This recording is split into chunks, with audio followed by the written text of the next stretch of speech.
My guest this week, Julia Hosage, is a senior at a high school in Northern Virginia, and languages set her life afire, bringing welcome to others, compassion for the world, and possibilities into her own life. Take a listen as she tells the story of how languages formed her joys and perspectives.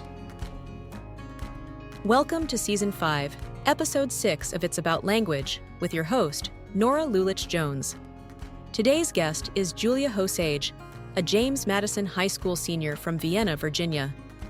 In this enlightening conversation, we explore where language can take you.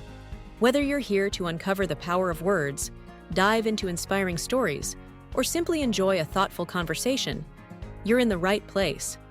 This podcast connects education, community, and global engagement, showing how language shapes our lives and the world around us. So, grab your favorite drink, settle in, and let's dive in. Welcome to the podcast. I'm ready for a wonderful conversation with a young new friend that I met at the Coalition of Community-Based Heritage Language Schools conference in the fall of 2024 in Washington, D.C. Julia Hosage, what a pleasure to have you on It's About Language. Yeah, thank you so much. I'm super excited. Well, I'm super excited too. Why don't you tell folks about where you are studying, what you are doing, and some about the background that you think is important before we begin our conversation today? Yeah, absolutely. So I'm currently a senior at James Madison High School in Vienna, Virginia. And I mean, in school recently, I've just really loved studying languages, government, all these different things. While I've been in high school, I've kind of branched out a bit. So I started off with Spanish my first year, and then I kind of just went to my counselor in school and I was like, how do you feel about me taking Spanish and French?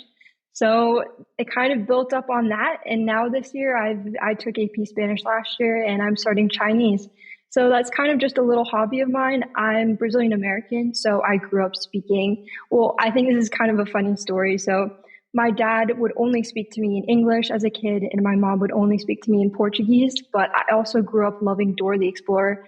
So I'd always speak, and it'd be some sort of weird mix of English, Portuguese, and then random words in Spanish. So like languages have always been a really big part of my life, and studying them and learning them have just like really changed my perspective on a lot of things and being able to communicate with other people. So that's just something that's really important to me. It's interesting you used the phrase there, changed my perspective on a lot of things. Mm-hmm. Speak about that, because what kind of perspective do you think that it has brought you compared to what you might have had if you didn't have that background? Absolutely. So I think that ties a lot into being multilingual as well.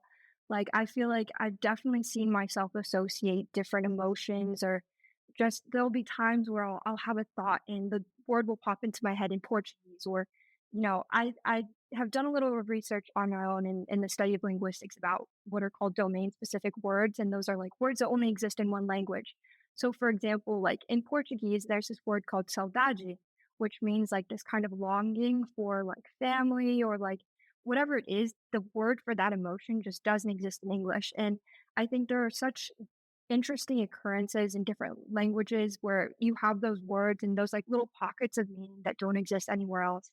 And it's just different ways of being able to express yourself and understand what other people are trying to communicate with you. So that's definitely changed my perspective on a lot of things. That's neat. On a day-to-day place in school, for example, when you are with your peers, how do you feel that your background and that kind of insight has helped others to understand what language and understanding about language and cultural background can do for them as well? Yeah, so I think I've also seen that in many ways. So being Brazilian American and where I live, I'm one of just a couple handful of Brazilian people in my school. So that's always really interesting conversation because I think I look very ethnically ambiguous. So it's kind of like, oh, like, what's your background? What's your like ethnicity, whatever. And kind of getting to open that conversation with other people and tell them that I'm Brazilian. It's always just such a fun talk and meeting other Brazilians, obviously, when that happens. But I mean, another great thing is that's especially helped me to connect with a lot of Spanish speakers at my school because that's always a very fun thing to talk about. Because what I didn't realize until I started having these conversations is a lot of people who speak Spanish have actually started learning a little bit of Portuguese on their own. It's kind of a interesting occurrence. So now I have a lot of like Spanish speaking friends in school that like will I remember the other day, this one girl came up to me, and I know I think she's originally from Honduras, but she came up to me and said, "Hello, how are you?" in Portuguese, and it like actually made my day. It was the best feeling ever. So just knowing that other people can appreciate my language and my background, from knowing those small things about me, it's really cool. That was a beautiful phrase right there. Just made my day. It was so important to hear this in my own language and to have this connection. That's an insight into the impact, the positive impact of reaching across language to others that you experienced right there. How have you lived that in your life and brought that to others? You're pretty proactive with language learning outreach, aren't you? Yeah, absolutely. So I currently am a volunteer at a Brazilian school in my community. And through that, they've been really amazing in empowering me to start my own projects or look at different ways in which I can, or find different outlets for language learning and helping our school. So one of those ways is the community my family in Brazil is originally from is they're from a very small town in a rural part of Brazil called Rio. And in that town, there's one English school. So I came up with this idea of, well, to kind of encourage more literacy, to find ways for the students at our school, Abrace, to practice writing, why not try and do like a pen pal program here where the Brazilian students in the United States write in Portuguese and the Brazilian students in Brazil learning English write back in English. And that's just created the most amazing like bond between these two schools. We actually just had our end of semester call where all these students have their pen pals and they write to them for the entire semester.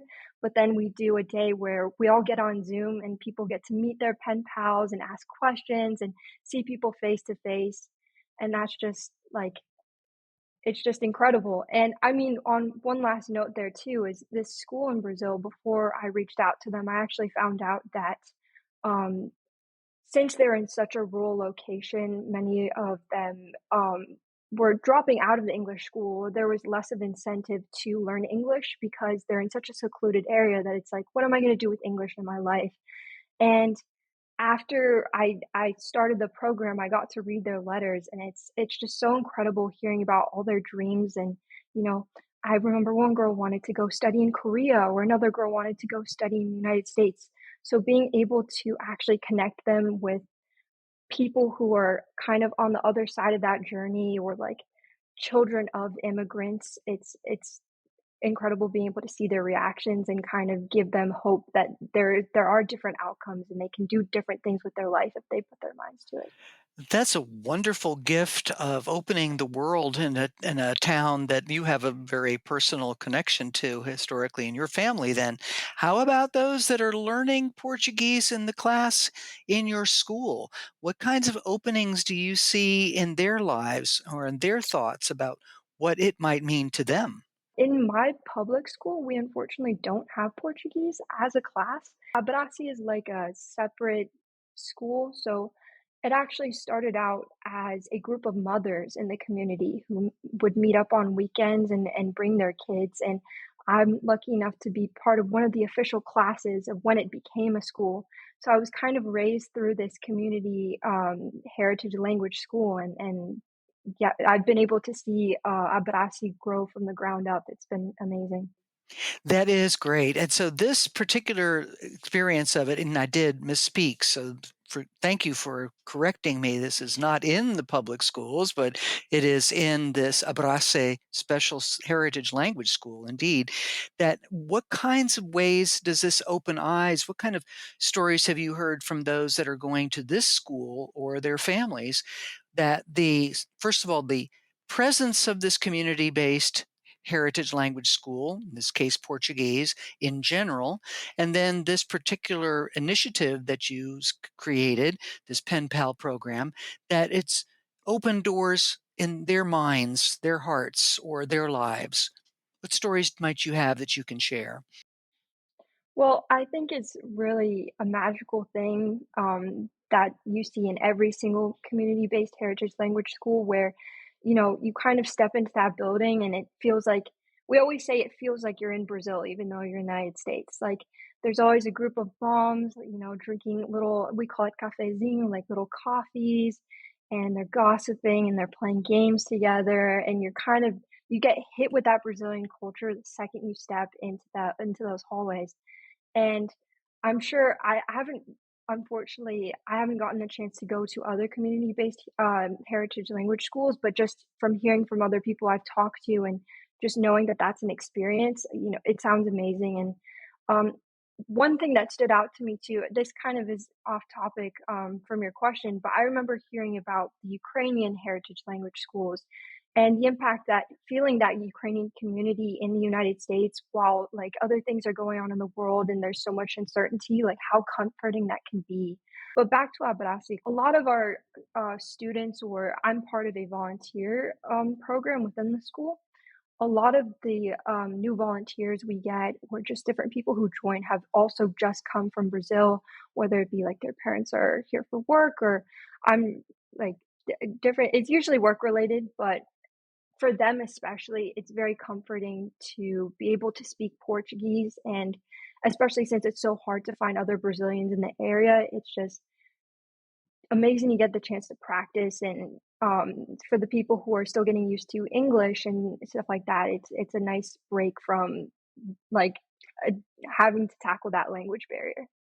And it is stressful. People that have never or have seldom potentially sat in a room in which their brain was struggling to learn a new language don't know how exhausting and disorienting that can be.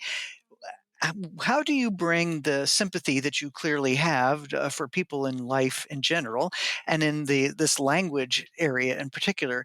How do you bring that into your school as well as your life for those who are learning, say, English in this case?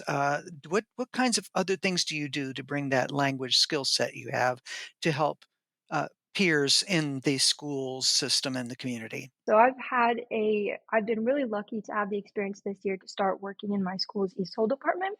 So I do some math tutoring on the side in school.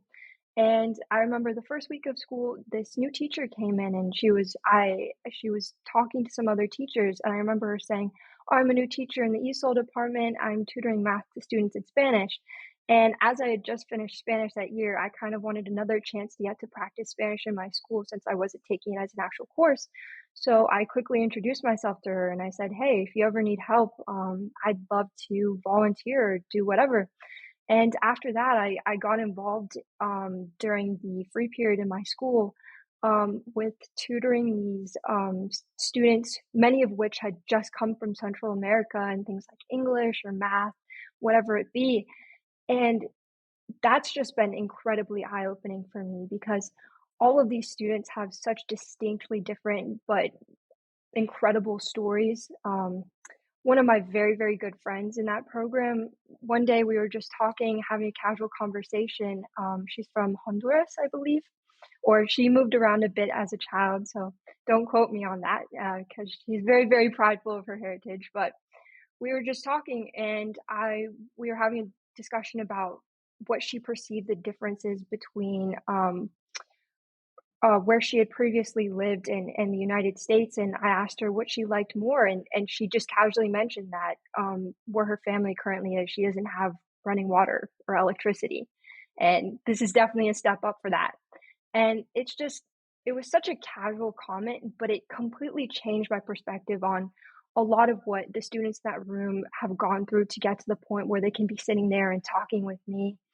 And I think it always just goes back to compassion, and obviously, my Spanish is far from perfect, and they're getting the chance to learn English as well. So whenever they see me in the hallways, we always do a little I speak to them in Spanish, they speak to me in English, and we both get to practice language and share our stories. And it doesn't have to be perfect. It just needs to get the story started and get some of that work done. You probably have heard a tremendous number of stories. That was an especially interesting one of compassion right there about the life without the running water, for example. Uh, because you're so oriented towards and skilled in language and helping others to be so, you probably reach out for more stories than some do. Can you sort of give an idea of how your comfort level with the idea that languages and cultures can differ and your willingness to dive right in and learn about that compares to what some things sometimes happens in schools or communities when people with different languages and cultures are encountered. What do you bring to the table that can help people to understand how to interact more fully with others? Well, I can definitely say being willing to dive right in, that's definitely something that did not happen overnight. And I think it is the way, I think it's this way for many people who are starting to learn a new language. You're always so scared, like, oh, what if I say the wrong thing? What if I mess up? And it's taken me years to overcome that idea that I can't be perfect. And I saw that first when I was trying to I had the experience of, like, losing a lot of my Portuguese and trying to build it back up to communicate with my family, and it's those moments where you have to weigh, like, "Oh, is my Portuguese gonna be perfect? Is Did I conjugate this right? Or do I just wanna be able to express myself and share that message?" But back to your original question, I definitely think that with, um I think there's a lot of cynicism shown towards these people, uh, especially knowing that someone is coming from a different background or you don't know what they've been through. It's easy to say, well, they're different. I don't need to engage with them. I'm just going to do my own thing, or I don't like it doesn't really matter to me enough to show that sort of compassion. So I just hope that I can set an example in my community and other people can sort of see that and realize that all it takes is just a little bit of effort and, like I said, compassion to start those conversations and hear those stories. That compassion part, absolutely essential. Thank you for bringing that in several times here because that is the key. Have you experienced in some of the other things that you volunteer with, opportunities to use your language to help others to settle in or to find their way in a new community if they are indeed coming from another culture and language background? Well, I think the beautiful thing of speaking multiple languages is you never know when you will meet someone who, has that language barrier in their own life. So whether it be, I mean, one time I remember being super proud of myself because I was in the aisles of a supermarket and this person came up to me and they couldn't speak English. And I got to speak with them in Spanish and kind of reorient them. Or more recently, I'm actually undergoing more official training to do this, but I found this experience about like a year and a half ago to start working as a translator, a Spanish translator for the Children's Science Center. So they put on these science events in a variety of communities. But what ends up happening is a lot of these communities have a high Hispanic population. And although the children speak both English and Spanish, a lot of the parents are the ones that don't speak English. And you can see that they're like very apprehensive about communicating because they want to give that their child that experience and allow them to participate, but they're worried about their own ability to communicate. So having those moments where I've just been able to, I'll have a mother look at me because once again, I don't necessarily look like I would speak Spanish. And I'll have a mother come up to me and be really unsure about her English, and I'll just break out in Spanish, and you can just see like the relief like wash over her face or whoever it is in that moment. You really just never know. So that's really my favorite part about language, if I had to say. That relief, what an interesting insight there is it gives a person permission to not feel out of place and ill at ease. Thank you for pointing that out. That's beautifully said. You also have a interesting. You have many volunteer things that you do. Obviously, you are a very busy young woman. Uh, Customs and Border Protection law enforcement. That's part of what you have on the biography on my website. And tell us more about what that involves. Well, this does also tie back to language, as does everything in my life, but Um, on my father's side of the family, my grandfather was a forensic dentist. So in school, I was like, why not take criminal justice? And through that, I learned about this program called the Customs and Border Protection Law Enforcement Explorers. That's kind of a mouthful, but it's this program where you get to go out, and I actually have a security clearance. I had to do a background check, and I'm with a lot of these really, really talented, really dedicated other youth who are interested in careers in customs and border protection. But what I didn't realize when I signed up for that is almost all of them have parents who are already in CBP. So I'm showing up to, I was like a 45-minute drive, and I kind of went up to my mom and I was like, "Mama, you mind driving me out to like Sterling?" And we show up to this like lodge, and they're like deer heads everywhere, and my mom's like, "Where have you taken me? Like, what is this?" And there are these people in uniforms that come out, and I'm like, "I don't really know what it is." But then they start talking about how, CBP and law enforcement is really just like a family and it's a community, and that those are the values that are emphasized at our post, and that's something I spend 5 hours there. I have to drive out to Sterling. It's 5 hours every Sunday, but that's what keeps me coming back is just the people. And then back to language, most of them are heritage speakers of Spanish. So, and a lot of them are from also Puerto Rico. So that's been a really interesting experience getting to hear like little differences between the Spanish that I learned in school, which is obviously very formal. Like, I'm sure everyone who's been through Spanish education is like conjugations, vocabulary. The vocabulary I learned from them, very, very different. So, I mean, it's an amazing experience getting to learn language with them, but also be part of their family and their community, and learn about all the values in relating to service and sacrifice for your country. It's definitely been a very unique experience. That's brilliant. Where will that take you? What is it that you do? What is it that especially interests you as far as what they do and how your language and cultural skills will be tapped? Yeah, I think that's the $1,000,000 question every person my age wants to answer right now. Like, what are you going to do with your life? Where are you going to go to college? All those things. But I think CBP and borders have just given me such an interesting insight to things like immigration, a lot of the processes that shape um, not just what our country looks like, but who comprises it.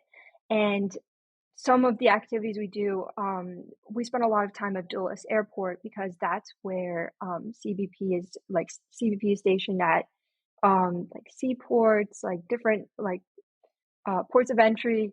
But one of those is airports, and I've gotten to sit in passport booths in the international section and let people back into the country and say, "Hey, welcome to the United States, welcome home." And you know, I've gotten to see some crazy, like I've been inside with all the diplomats, all the really important foreign service people, and I think in terms of my career, like, it's been one of those moments where I kinda get to look at these people and be like, "Wow, maybe that'll be me someday." Like, maybe I can go be a diplomat, or maybe I can go travel the world and learn about languages and help out in different communities, and it's kind of seeing, hopefully, me in the future from where I'm at in that passport booth. That So, is a powerful image. I'm excited just listening to what you said right there. Speaking of future, you're a senior at James Madison. And what are you potentially looking at in your immediate future and why? so in terms of what I've applied for major-wise to most of the places, it's kind of been a little bit difficult because it feels like every college calls it something different, but personally, I'm really interested in the intersection between both international relations or global studies and linguistics. I really think it's interesting how language shapes our perceptions and how having someone who understands multiple languages can influence the way we write policy or laws or shape our shape the decisions of the leadership in our country and having that being able to have those discussions with people who understand those multiple viewpoints. I kind of want to be one of those people, and I'm trying to figure out what I need to learn to get there. What an intersection. And what are some of the places that you especially find powerful to consider? You're not yet accepted to various institutions, but in keeping with that, what are some of the aspects of those places where you have submitted your application that you would especially be excited about? What populations, what institutions, and why? Well, I think I've been interested in a lot of institutions that do primarily research with linguistics. So specific things that I've looked at are language acquisition in children and how different linguistic environments can influence that. So I talked a little bit about how my childhood was and, being around a father who only spoke English and then a mother who only spoke Portuguese. But, somehow just from watching a TV show, Spanish got introduced there.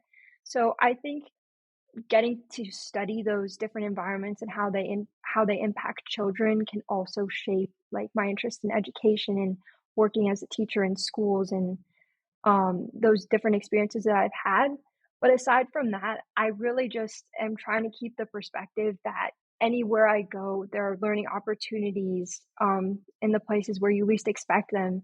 So I'm just super excited at the prospect of getting a lot more agency with my education. And, obviously in high school, there are certain requirements you need to fulfill. And it's the same in college, but you get a lot more, like I said, agency in what classes you want to take. And now I can specialize a lot more and take classes about specific areas of the world, or now get to go into language a lot more and explore a lot of the things that I've shown interest in high school.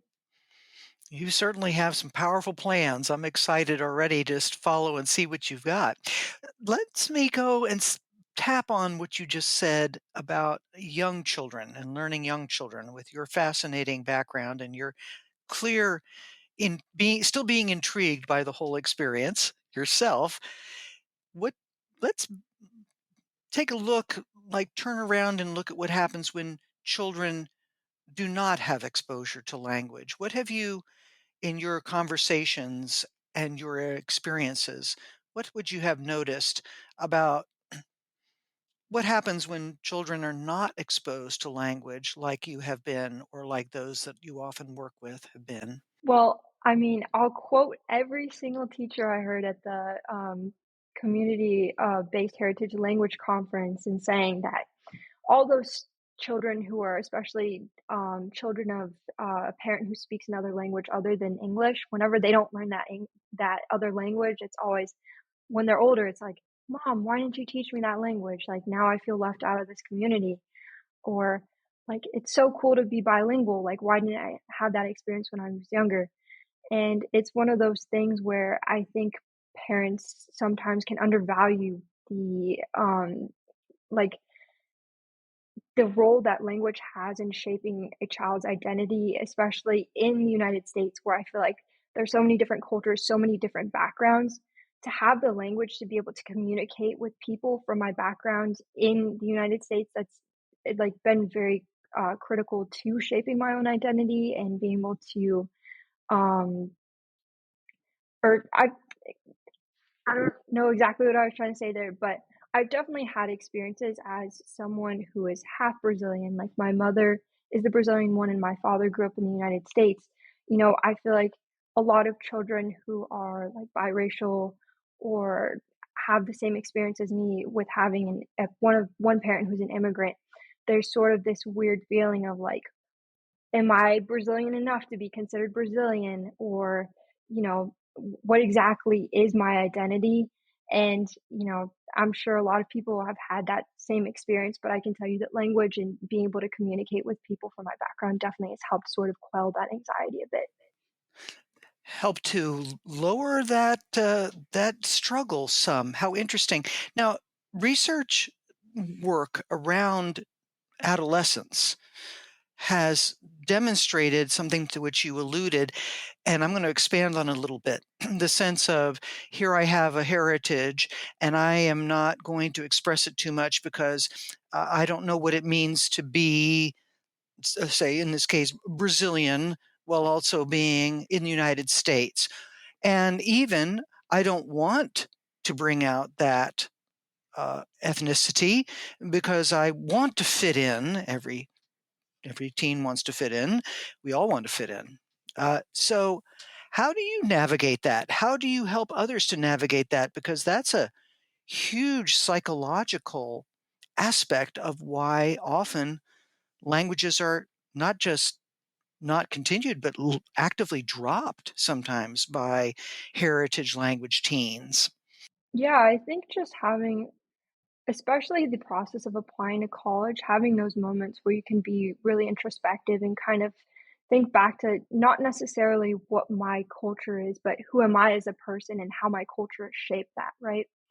And I think a lot of what I've aspired to do, actually, this is kind of an incredible story.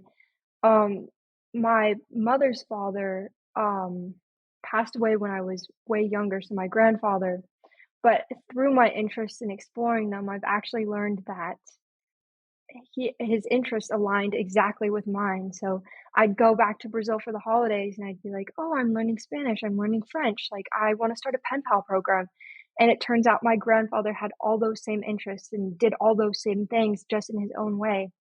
Even I would say the most incredible experience is I'm definitely a very avid reader, and for some reason I was going through my um, bi-monthly, like, book shopping spree, and I was like, "Oh, Maman, can you buy this book? It's called The Book of Disquiet by Fernando Pessoa." And my mom goes, "Where'd you even find this book? Like, this was your grandfather's favorite book. You used to quote this all the time." And I think it's definitely by exploring your interests and, um, just being curious that you find out what your identity is and how maybe your family or school, your friends, how those different aspects of your life shape that. So, yeah, it's definitely a difficult question to answer, and I don't know if I fully answered it myself yet, but that's sort of what I've gathered from my 17 years on this earth. There's a fearlessness there, a compassionate fearlessness in what you just said, Julia, that is just beautiful to hear and would be an encouragement to some young people that feel that they were losing their identity rather than gaining more by embracing that background. And then you're also around uh, peers in your school that are taking some languages for the first time. How do you find their attitudes and what you're able to share with them in your experiences and with your background to encourage their language studies and to help them to overcome, say, blockages they may be feeling or discomforts they may be feeling? Well, I've definitely become that person this year. So before before this year, all the languages I had studied or been interested in were Romance languages, right? So I had a great foundation of already knowing Portuguese. So when I went to take on Spanish or French, like it felt like learning more of the same. But this year I was like, no, why not try Mandarin, right? And the thing with Mandarin is it is just completely unlike anything I have done before. And to add to that, every single student in my class either speaks Mandarin as a heritage language or they already know Mandarin in some way. So even though I'm in an introductory Mandarin class, like I feel like a bit of an outsider. But I think it's those moments where I kind of treat it as like a little challenge, right? Like I love the stories and I feel like I see a lot on social media these days. Just from reflecting my own interest, people who take on all these different languages and then they get to be that person that they're the person that would be least expected to speak that language. So, I mean, there's one man I'm thinking of specifically, and he is from the United States, but spent a lot of time studying Chinese abroad. And he'll go to restaurants here and order in perfect Mandarin, and you'll just see everyone's faces like, light up because it's so unexpected, and I feel like that's a lot of what the appeal of speaking another language, like, once you reach that point, obviously, that takes a lot of time, and I'm still nowhere close to that with my own studies in Mandarin. I feel like that's a great incentive in sticking with it. But also for a lot of the languages that are taught in school, like, I'm thinking more specifically Spanish, I feel like a big incentive is definitely realizing how much that's influenced media and how many different ways you can, how many different things you can draw upon to learn language. So a big thing I've started doing is I love listening to music in different languages or watching international films, and that kind of gets me in the mindset of recently I really love, Jane Birkin films in French, and she's sort of like her French is a little bit twinged with, like, an American accent, but I love after I watch those movies, I can't stop, like, I wanna, like, speak French and kind of emulate her mannerisms and kind of get in the groove of speaking French from hearing it in a movie, and I think there are a lot of different resources to draw upon for students who might be losing their motivation with what is taught in school to kind of seek those language learning experiences elsewhere and be able to learn from these different sources. Just keep with it. Find those other sources, huh? Yeah. You tapped on something there. Some people will say, I feel like a different person, or I have a little different personality with my different languages. Does that happen to you too? Oh, I absolutely love this topic of conversation because yes. And I it's been a really fun experience seeing my friends, like I said, I don't have a lot of experiences to speak, for example, Portuguese in school with people because we just don't have a very large Brazilian population in my school.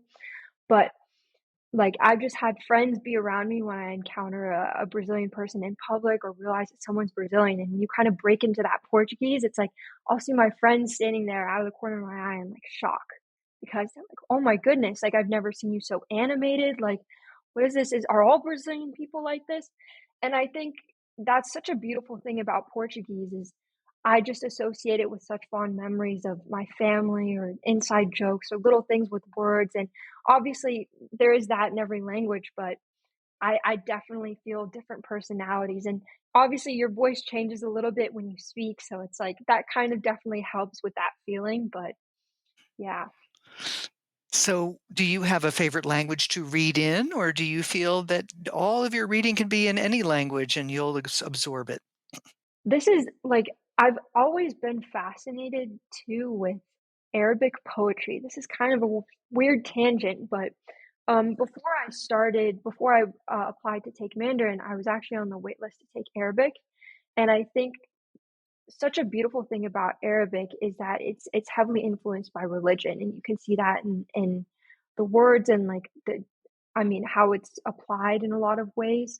And I was really interested in another intersection between religion, which I think is so crucial to or so fun is such a core thing about how people live their lives and also language, which is how we express themselves. And um, I thought studying that intersection could be really interesting as well. So I really love reading. Obviously, it's translated because I can't understand any Arabic myself, even though I've tried to learn little bits of it myself. Translated works of Arabic poetry have definitely been an interesting read for me. That sounds fascinating, and that's another one of those non-Roman alphabet languages that, for those Yes. of us that enjoy language learning and linguistics, is catnip, my dear, catnip. Yes, I saw you were a teacher of Russian as well, like, that must have been incredibly difficult to learn as well, so It was totally fun to learn because I considered it to be a magic alphabet when I was young and wanted to create secret notes to write just to myself. But it was intriguing for students over and over again, and I really enjoyed changing the way that people were able to look at how writing happens too. Julia, you've used the word intersection a couple of times in this conversation, and one of them was the intersection of language and religion fascinates you because it is so much of a both are part of an identity. Are there other intersections of language and you've referred to some during this conversation, but are there other ones that I haven't tapped on that you're like, I'm fascinated by the intersection of language and what else in people's lives? ooh, that's a really interesting question because, I mean, my approach to learning and what I want to study is I kind of just want to learn a little bit of everything. And I feel like once again, language relates to everything in some way. It's how we express ourselves. So would that be sociology or I mean, like I said, religion, history, geography, there are so many different elements that comprise how culture is created and how our identities are created and language is how we effectively communicate that. So I don't know if I'm able to answer that with another specific one thing. It's more just I want to learn about everything and use language to be able to communicate what I've learned. Thank you. That was beautifully said. Now, here's the next question. Right now, we have people that are taking a look at AI as an option that they sometimes feel will mean that people don't have to learn languages. So you could just, take a digital translator and it will do a great job for us and off and running we go. And the what is the point of the study of languages? I think that with the things that you have spoken about from a humanity point of view, it's not going to be too hard to guess what other possible responses might be. But still, let's focus in on that a little bit because you're emerging into an AI world, and how do you see that tendency to feel that digital is going to take care of our needs that way? Yeah, this is funny because I just had someone kind of tell me like, "Why are you studying languages? That seems a little silly to me." Like, if the world's gonna be taken over by AI and we're just gonna have better and better translators, like why bother? And I think it just goes back to understanding that joy of being able to speak that other language and having that different perspective. And maybe, you have words for something in your language, but you'll never get to experience the way that meaning is kind of captured in a different one. And, there are hundreds and hundreds of languages and hundreds of different ways of saying something. And I was reading, like, I was doing some of my own independent, like, linguistic research, and Edward Sapir was talking about hundreds of different ways to describe a rock.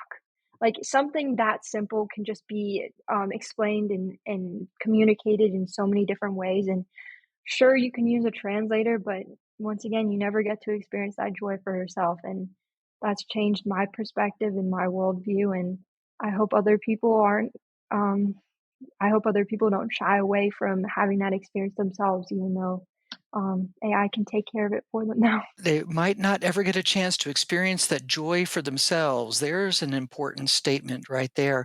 What do you think Brazilian Portuguese is especially, what is especially fond in your heart? Family, certainly, but what else does Brazilian Portuguese in particular bring joy to you in that you bask in that as part of your heritage understanding through that language? I love that question as well because I mean, I think 2 years ago I visited, or maybe 3 years ago now, I visited Portugal and it's still Portuguese and but it really reminded me and expanded my view of like what it means to be specifically Brazilian and speak that Brazilian Portuguese. Because we always make jokes, obviously you can understand most of what the people who speak Portuguese are saying, but they'll have different terms, different ways of saying things. They're like just a lot more literal. So that's kind of reminded me of the very minute differences between languages and how much that can impact how communication actually happens. And then I've looked a lot into as well, like I forget if it's Catalan specifically, that's like a mix between Portuguese and Spanish, just all these different amalgamations of language and how my Portuguese is specifically the way it is, but it's branched off in so many different ways for different people.